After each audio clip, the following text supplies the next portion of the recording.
Welcome, welcome, welcome. You're listening to the Ask Brien radio show on KHTS 1220 and 98.1 FM. Woo! All right. Well, every Thursday we have a show called Ask Brien, 1 to 2 p.m. Pacific time. And each week we discuss something about business. And every time we start the show, people are always asking, why is Brien spelled with an E, Askbrien? They think that maybe my name is O'Brien, and maybe they've seen me at the pub or something, or O'Brien's pub. But Traci, give us some reasons why Brien is spelled with an E. I mean, it doesn't make a lot of sense to me. I mean, my name is Peter. Why isn't it called Ask Peter?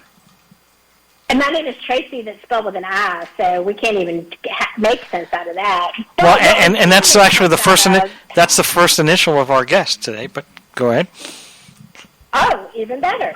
So, Starts the way with an E. we want to start this out, because I am smart enough to know that the first E we should always mention, always, no matter what, is our engineer. Yay! Because without engineers, we would not have the Ask Brien radio show. Hold on. I don't know. With all these AI concepts coming out there, I think it's going to be a very short period of time that we'll just use AI. No. Don't say that. That's not true. You can never fully take the human element out of engineering and still expect to have a show that happens without errors.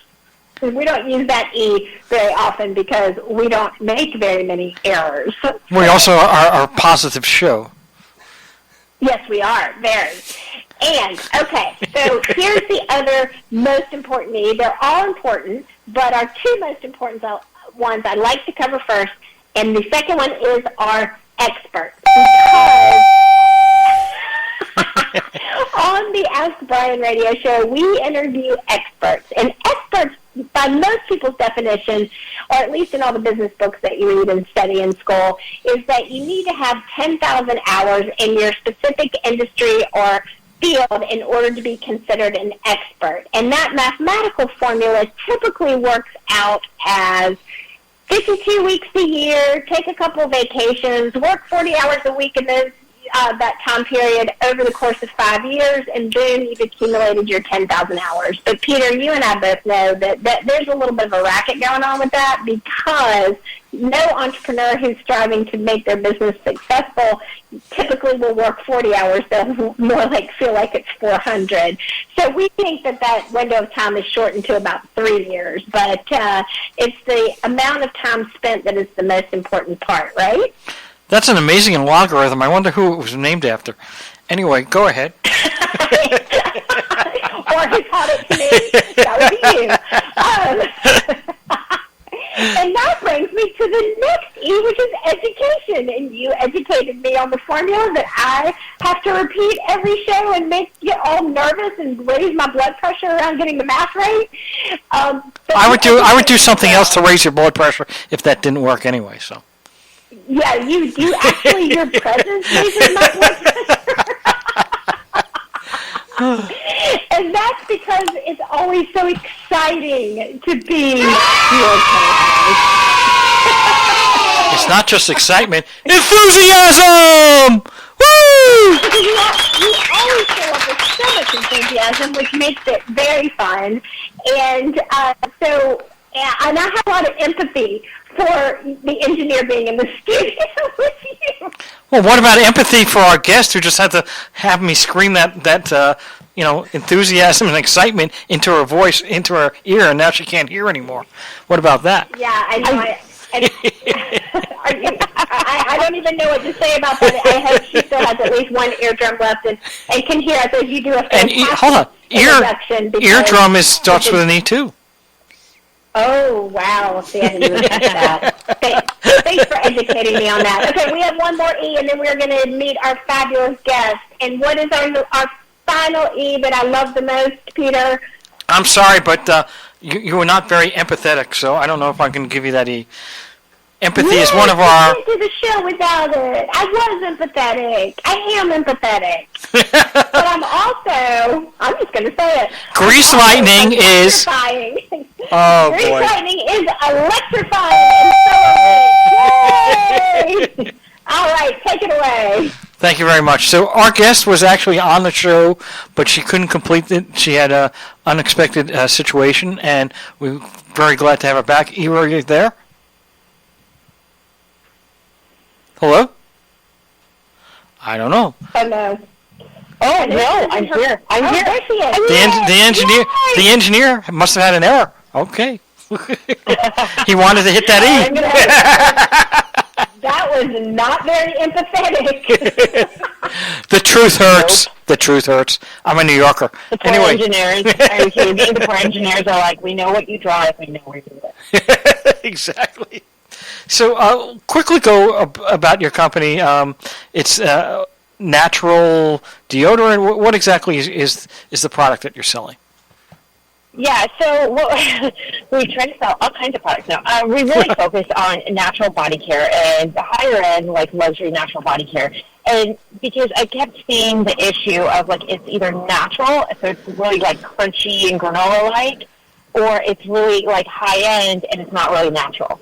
There's no happy medium of like, let's just have really great products that are actually good for you. And this is super important because we actually came from breast cancer. So first of all, let's go over natural. What does that mean? Yeah. I mean, does natural mean it has to come from nature?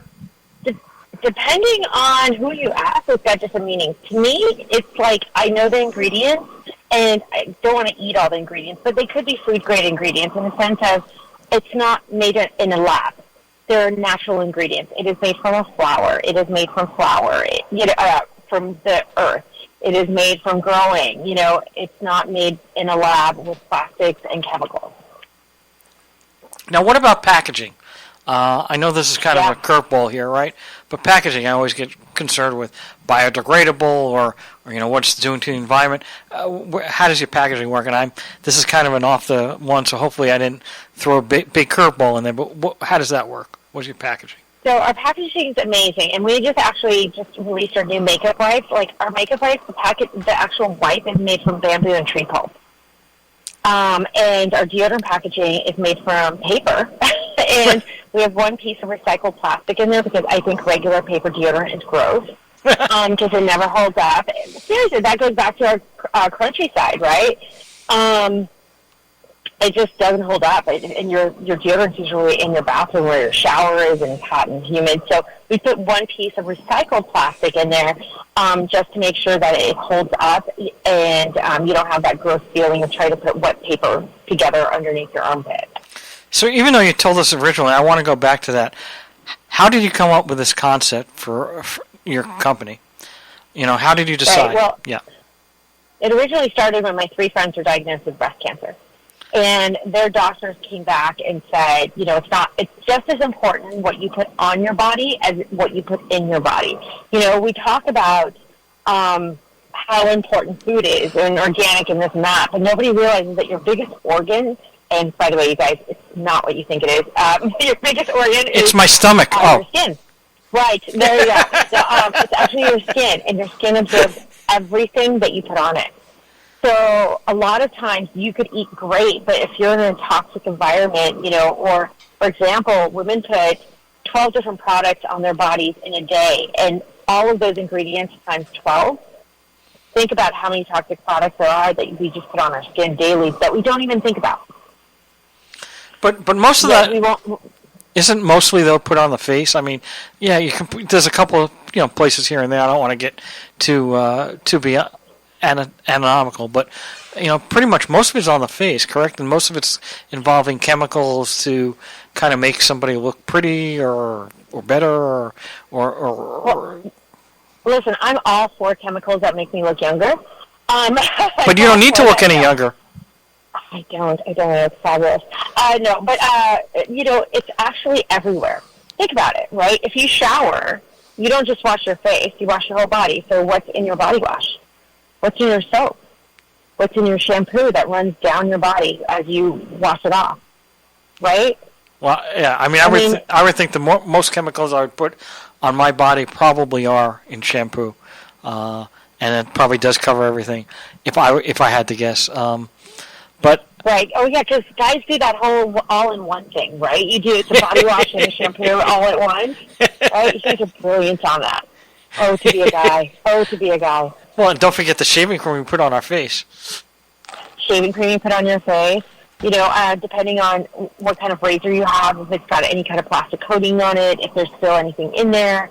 Yeah, I mean, we could go on and on, whether you use a beard oil, whether you put pomade in your hair. And I'm going off the guy stuff. I mean, women are going to put lotion on their bodies as well. We'll put perfume on our bodies. We'll put, and this is not our faces. This is our bodies.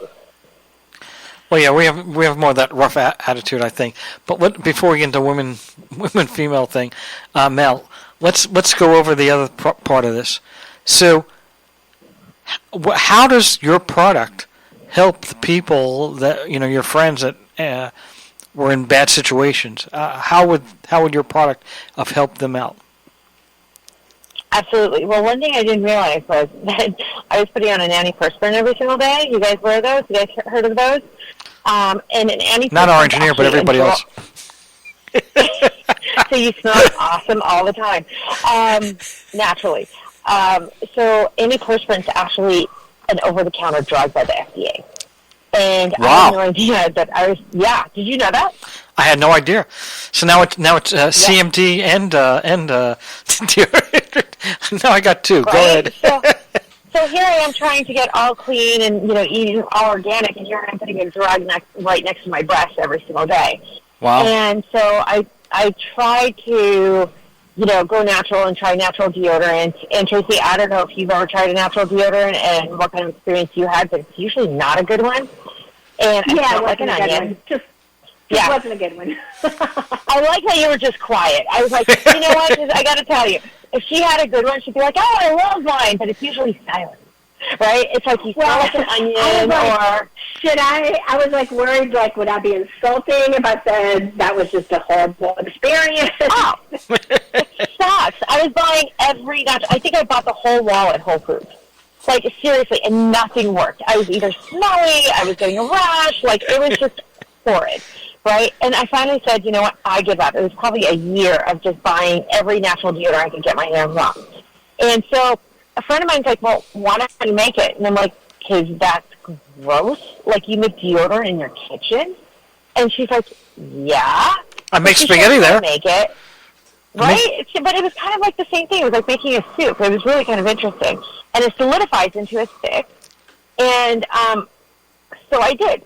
And I became obsessed.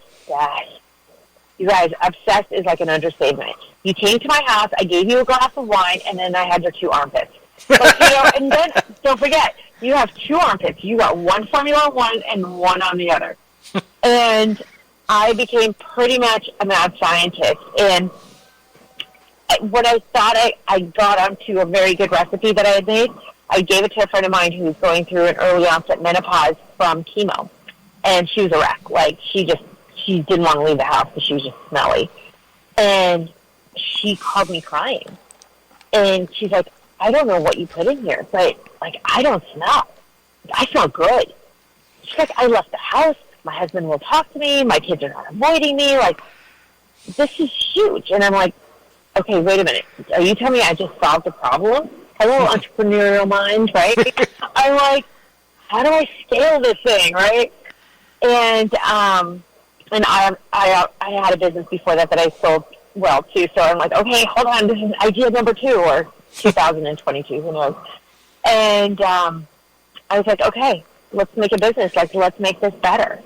And I definitely saw some white space in the market in the sense of like it was either or. It was either really expensive high end and it wasn't clean, or it was like super organic crunchy and it was just super organic crunchy. And I didn't want that.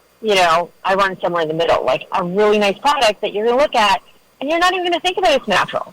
You're going to think this is just a great product, right? Natural is just like a bonus to it.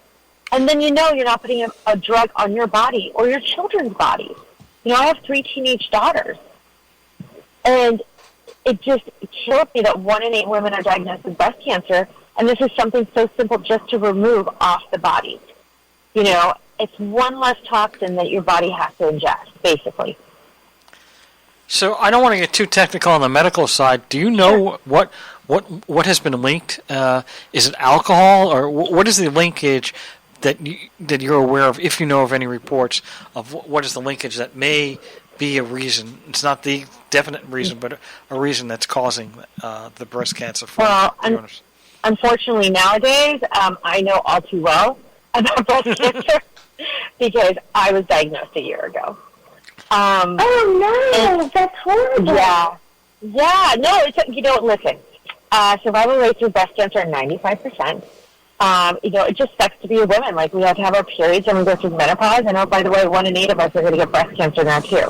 So, I need to be a man again, right?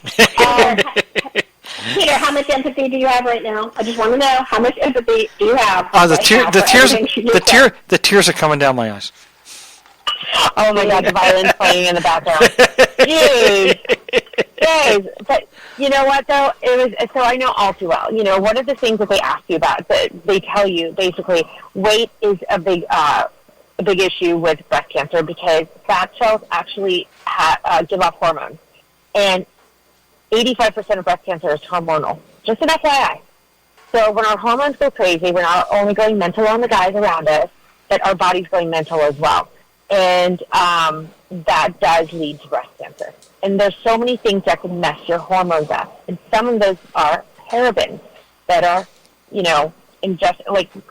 seep in through the skin. So anything that interferes with your endocrine or your hormones is a link to breast cancer. So why do you think the FDA is still allowing stuff like that, these companies to be able to sell this over the counter? Why wouldn't they put some warnings on it? Peter, that's the magical question, right? Come on. We used baby powder that had talc on it on kids for how long? Right? And now they're like, oh, that causes ovarian cancer. And we were putting it on our children up till, 5 years ago? Well, I never heard of it. Listen, I had, the talcum powder was used my entire life, when I was younger. Exactly. So, yeah. Exactly. And now there's a link to cancer with it. That's the magic question. I spoke with an FDA scientist, and he said to me that their job was to measure the amount of aluminum inside an antiperspirant. So my question to him was, have you guys ever measured it over a period of 10, 20, 30 years? And they said no, because nobody's ever asked us to do that. Wow. That's like... Right? Yeah, it's like... So... Yeah. It's unbelievable. Okay. And if you look at most things, they will tell you that the amount of something in something is a small amount, right? That's what you always hear. Oh, there's a little bit of fluoride in the water, but it's a small amount per water dose, right? I use it on my toothpaste. Right. But if somebody overuses it, or they use it over the course of 40, 50 years, I'm just using fluoride as an example. I'm not saying fluoride's bad. By the way, you guys don't hate on me here. I'm just using it as an example. I'm throwing my crest out. Go ahead. Then he's going to have empathy right there. He's like, are you making me give away my crest? No, but I won't have any teeth tomorrow, but that's okay. You'll have teeth. When you talk to a dentist, they'll tell you, by the way, that the brushing aspect is much more important than what you put on the brush. Did you know that? I actually thought flossing was, but okay. Well, flossing's huge too, right? Yeah. But if you don't brush, flossing doesn't necessarily matter either, right? Because your teeth are going to be nasty. Do not talk to me with teeth that you never brush. But yeah, so that's something that I'm comfortable in saying that there is a link to. There is a hormonal endocrine aspect definitely has a huge play in breast cancer. And there's a lot of things that will raise those hormone levels or mess with the endocrine levels. And alcohol is one of them. Stress is a big one. And women are very stressed out, because we have empathy, just saying. But stress is one. Environmental factors. You've heard a lot of people talk about changing their laundry detergent, changing... even the stuff you get from the dry cleaners, the chemicals they use for that, and you put it right on your skin, and it absorbs that. So there's a lot of stuff environmentally that is a big deal. The weight issue is a big deal. For me, I'm Ashkenazi Jew, and that gives me a higher level of getting breast cancer as well. We're going to take a break. We're going to be right back. You'll listen to the Ask Brien Show on KHTS 1220, 98.1 FM. Welcome back. You're listening to the Ask Brien Radio Show on KHTS 1220 and 98.1 FM. Like no other station in the world! Wow. It is a unique station. Wow. What was that? What was that? What was that? What was that? That'll be cut off soon. Go ahead. Traci, you had to pivot because that's her favorite word. She doesn't believe in E's. She believes in P's. And actually, my name's Peter, so maybe that's why it has something to do with that. But she's going to pivot. Yes, I am going to pivot. Okay, so I think what a lot of people know or want to know that you do know is how do you go from test piloting deodorant under friends' armpits with wine to a full-on scalable business. Like, I know that we talked about A and we talked about Z, but we need a little B, C, D, E, F. Right? Well, the first I thought about it, I was like, listen, I need to get this to more armpits, right? Because it's all about the armpits here.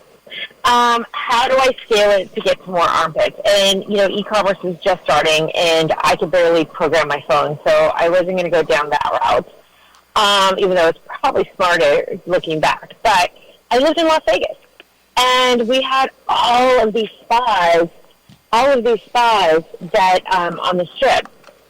And I'm like, you know what? Millions of people go to these spas, and I could get in front of millions of people, and they need to carry my product. Like, that was literally in my head, right? And if I could get into every single spa, then somebody's going to want to take over my business or buy it or whatever, and there'll be more spas, and we'll be the spa deodorant. That's originally where I was going with it, right, was getting people healthier one armpit at a time. And so I took a little baggie. Do not advise this for anyone. I took my daughter's lunch bag, and I filled it up with deodorant, and I started at the Las Vegas Strip. I started walking down the Strip, knocking on every spa door from all the major casinos. And out of 15 of them, 14 of them asked me kindly to leave every single time. Was it kindly or was it get out? Yeah, and a couple of them asked, for security to come if I wouldn't. But I think no is just a suggestion. So I kept going, and I remember we went to to Four Seasons, and if you know where the Four Seasons is in Las Vegas, you know that there's absolutely nothing on the other side of the Four Seasons. Like, it is your last stop. So I was determined to get a yes, and I got a maybe. I hate your packaging, please make it prettier, and then come back and see me, and I'll give you a PO, which is a maybe to me. So I changed my packaging. I went back. The Four Seasons was our very first client. They sold out in 3 days. And I'm like, ooh, I could keep doing this over and over again. And then it was get up and go. We went to 400, we were in 400 spas within 3 years of that. So, wait, say that again? 400 spas. 400 spas within 3 years of that. So it was actually slower growth. And so you're a mom, a wife, a mother. Well, we said mom. Yep. So you have 3 teenage daughters. You're a wife. You have a life, or you don't have a life, because how do you manage doing 400 stores in 3 years? And I'm assuming, was that also during COVID as well? Yeah, and I was a single mom at the time, too. So, wow. Yeah, so listen, I got resourceful. Like, if we needed labels put on product, we called my kids' friends, and everybody came over. And I would bribe them with product and pizza. And I had the kids putting labels on for the first couple of years until we got a manufacturer. We had to get to a point of getting a manufacturer. And so I was just super... I don't remember much. I think I just didn't sleep for like 3 years. It was just nonstop go, go, go, go. And what I did too was, our top brands, our top spas, I would go to them, I would say, hey, listen, we were very strategic about it. We're like, what are the top spas in the country? Canyon Ranch, Miraval. All right, who do I know and who can I get there? how can I get in there? And we had Canyon Ranch and Miraval within a year. And once we had those two, it was really easy to go to another spot and say, hey, we're already in Canyon Ranch and Miraval. And they're like, oh, we'll take you too. So it was like, you know what, we tackled the big mountain first, and it made it a lot easier to get the rest of the spas at that point. It was harder to scale that way, though, because it's a whole bunch of individual spas, right? And I didn't know about that. I didn't realize what that meant to my scaling at that point. I learned that later on. And I actually learned that during COVID, because we ended up working with Alaska Airlines, Southwest Airlines, and a couple of major hotel groups during COVID. And I was like, wait a minute, this is the way to go, right? This is what scaling is, when you're getting POs that are hundreds of thousands, if not millions of dollars, right? And from one place. And it wasn't, you didn't have to work as hard as you do trying to scale to 400 locations, right? So yeah, I was just going to say, but I mean, you had to really navigate. I mean, are you self-funding everything at this point, or did you raise capital? I mean, because everything that you're saying sounds amazing, but also sounds really expensive, other than the pizza and the teenage girls putting labels on your right? Yeah, that's not amazing. That was not amazing. That was not fun at all. So my kids literally do not want to work for me ever again. But it's interesting, because I thought if you just make a product and sell it, that's all you have to do. Right? I mean, isn't that true? It's so not true. Not with consumer goods. Because you got to look at, by the time you order your bottles, by the time those things come in, by the time it gets filled, by the time, you even get it on a shelf somewhere, or to Amazon, or onto your own website, you've already paid two major manufacturers, which is the majority of the cost of your goods, right? And then you're not even getting paid till maybe even sometimes net 30 days after it sells. We worked with QVC for a while, and they would pay us like 60 days after we got an air date, and we had to give them product 2 months before we even got an air date. So we're looking at like a 6-month payment cycle, it's very unsustainable in consumer brand, unless you have like 15 years and it's just a lifestyle brand, and you don't care if you ever sell, and you could take your time. So we had to raise money, because I was lucky. Listen, I had a business before this. I sold it well. I didn't have to take an income for a couple of years, and we ran really lean, super, super lean, right? And I could negotiate anything. So we negotiated the prices of everything. So we were super, super, bootstrapped, and lean. But after a while, I remember, I think it was QVC, when we got QVC, we had to raise capital. And oh my God, I hated it. I hated every bit of raising capital. Can't stand it. Still can't. The thought of it gets me. We got to take a break we have to take a break for our sponsor. So sorry about that. Stephanie, are you there? Hey, yeah, can you guys hear me? Yes, we can hear you. You think we can't hear you? Was that was that a quiz? Is it a yes or no answer, or what? Loud background noise. Or an echo. Echo. Oh, what? Anyway, so Stephanie, you sponsor the show, your company sponsors the show, and everybody wants to know what Albany Farms is all about. And so I know you have a limited time today because you're very, very busy. Got a lot of things going on. What is the reason? What does Albany Farms do? Yeah, so Albany Farms, we manufacture fried instant ramen noodles that can be found in select Walmart Canada stores. And in the U.S., you can find us at select H-E-B, Target, and Dollar Tree stores. And how long have you guys been doing that? Oh, good question. Well, we've been importing for a few years, but we have been manufacturing, I think, coming up close to 2 years now. So 5 years total. Super. And you've got other products and other things coming along the lines that we'll be hearing about. Super. And then the other company that sponsors us is Legal Steps, and I know you took one of their classes, and so now you're an expert. So actually you can qualify as an expert on Ask Brien. But the question is, what does Legal Steps do? I know you took a course, so obviously guess what? It's a course. What is that course about? Yeah, I took the incorporated course, and I really learned so much. Not only that, I saved a lot of money, too.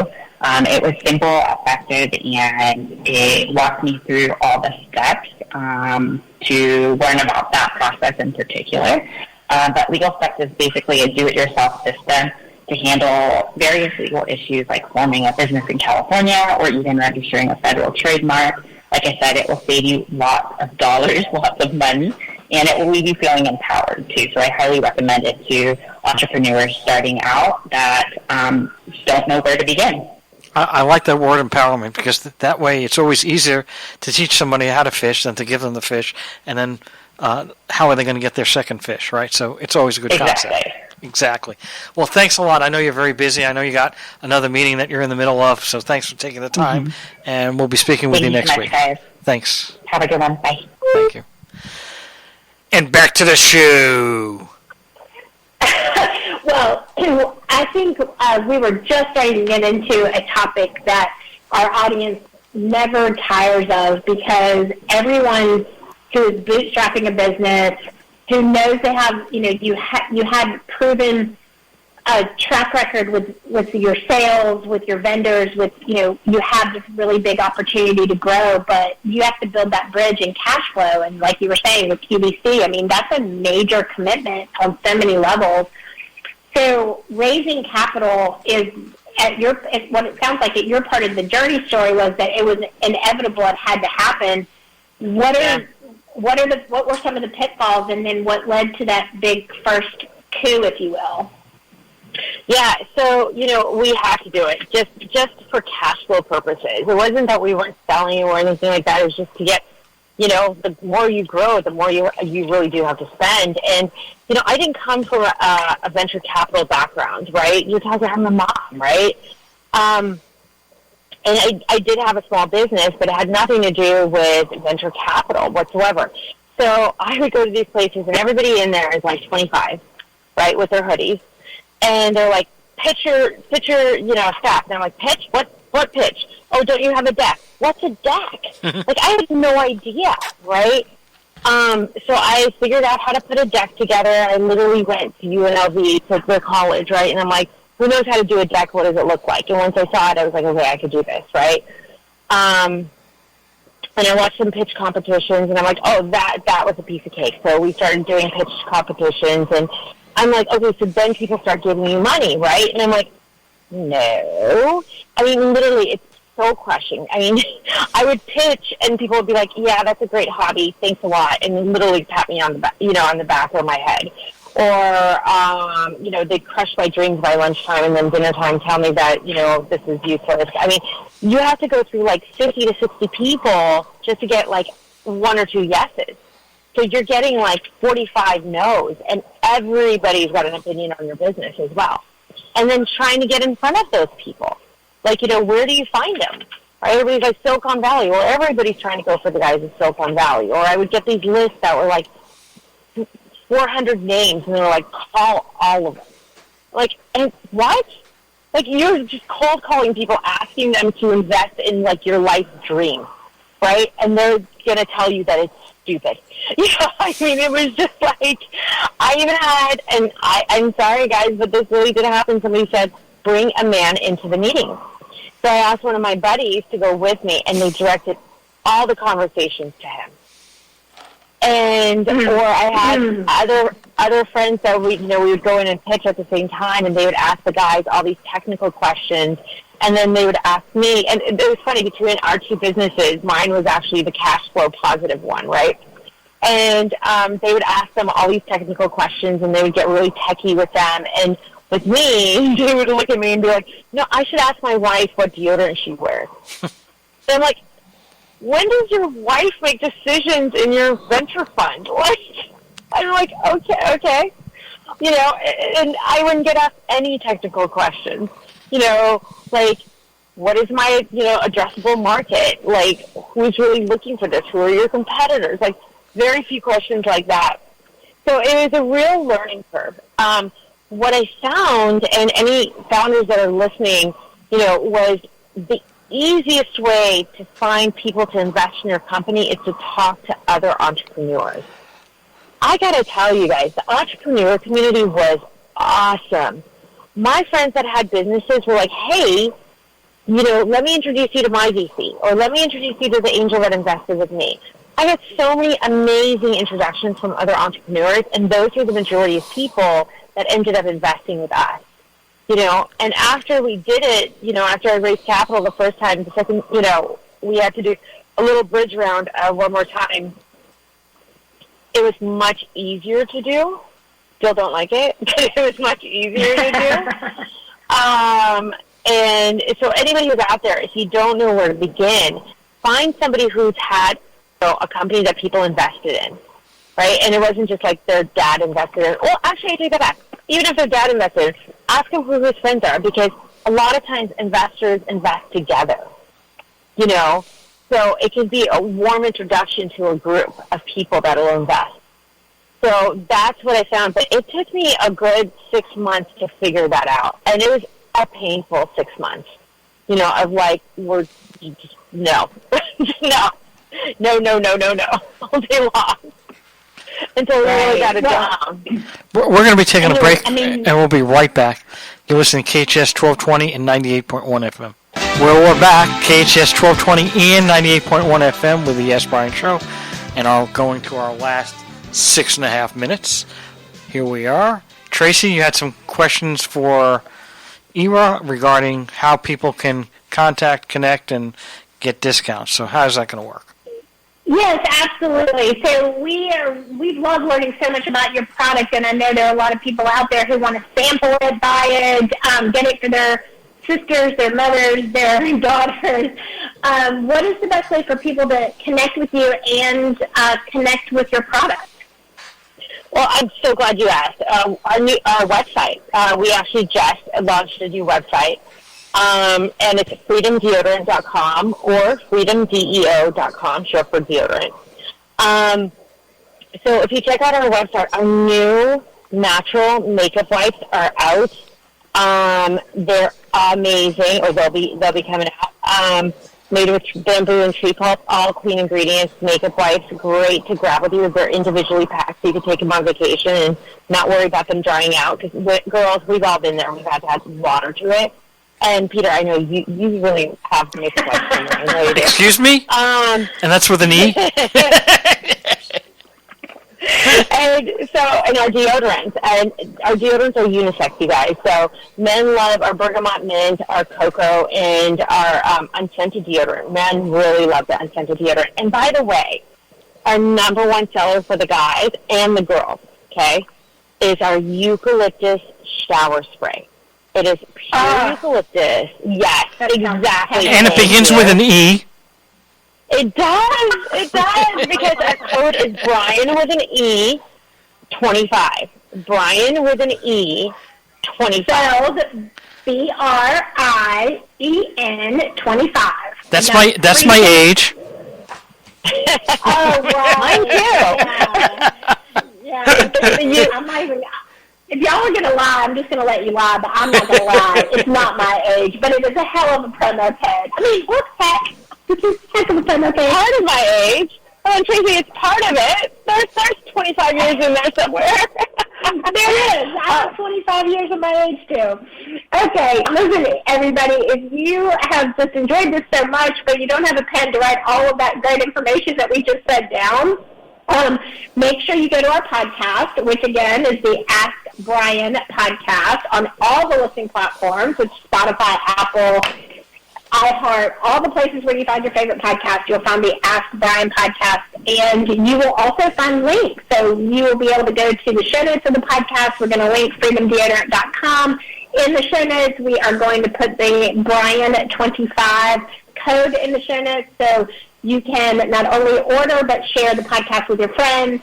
And we are just so excited that we got to have you on the show. And Peter, do you want to take us out with one last burning desire question? Well, we have a few, but first of all, what was the greatest challenge in getting this off the ground other than going from spa to spa on the Las Vegas Strip? That sounds like fun, though, right? Hey, I want to go, building- but I might get Right? stopped at Let's go. I might get stopped at the craps table because I like crafts. But okay. Yeah, well, remember, Vegas is not built on winners. That's all I'm going to say. So, no, I think building the team was one of the hardest things. Still hardest, still a challenge. Finding great people to build a team with has been a real challenge, especially during COVID, and especially during this whole quietly quitting stuff, and then everybody's remote. It's just the new navigating the new norm of creating the company on that. So, what do you look for when you're building your team? What's the best quality that you found that actually correlates with success? So funny that somebody asked me that during COVID, and I said at that point, I was like, "Are they breathing?" It's so hard. They have a bad cough. I'm sorry. Right? Entrepreneurial spirit. You have to have that if you work for a startup, because startups, just they're not so structured like a big corporation is, and you really need somebody who's got that drive. Somebody who really wants to explore and try new things, and that's the beauty of a startup, right? You could break stuff, you could fix stuff. You got to have that entrepreneurial spirit. So whenever I hear stories when we're interviewing people that, like, they started a business when they were in high school, or, they sold trading cards when they were with their buddies, and they did this, and they did, entrepreneurial spirit, I love. Love, love, love. Not always the best to hire, but that for me is a sign. Like, if you come to me and tell me that you had the highest college degree and you graduated with the best grade, chances are I'm not going to hire you. Well, that's a really interesting thing. Now, I would actually think of it the opposite way. If you have this entrepreneurial spirit and you're working with the company and you meet enough connections, you may want to try to compete with me or do your own thing, and then I might lose you. So, it could work that way, too. Well, you know what, though? Yeah, but I want you to. Go for it. Like, you grow. We're going to sell my company eventually anyway, right? So if you're going to be really good and get my company to that next level, and you're going to go start your own business, of course we don't want to lose you, but the whole goal is we're going to sell in the next couple of years anyway. And I want to fund your company if you're really that good. So we have about 40 seconds left. One of the things you had said was you had another company or another business before this. Mm-hmm. What was that other business? Yeah, I worked for Merrill Lynch and Citigroup for a long time until I went off and started my own financial services firm. I had that for 12 years. Well, that's not an easy thing to do. Nothing was easy about that. No, I was the only female broker with Merrill Lynch. There's 3 of us in an office of 47 on 3 floors in downtown LA. So it was definitely. I'm like a glutton for punishment. I swear, I keep going into these places. Not only that, but you're on the show twice. I know. Glutton for punishment. Overachiever. I have twins too. Total overachiever. All right. Well, we certainly appreciate it. We're going to have an update for you, or have you come back on the show maybe in 6 months or a year, because we want to find out how everything has gone over the last year. We certainly appreciate it, and we're grateful to have you on the show. Grateful that everything's working out with your family. Thank you. Thank you very much. You're listening to the Ask Brien Show on KHTS 1220 and 98.1 FM. Over and out.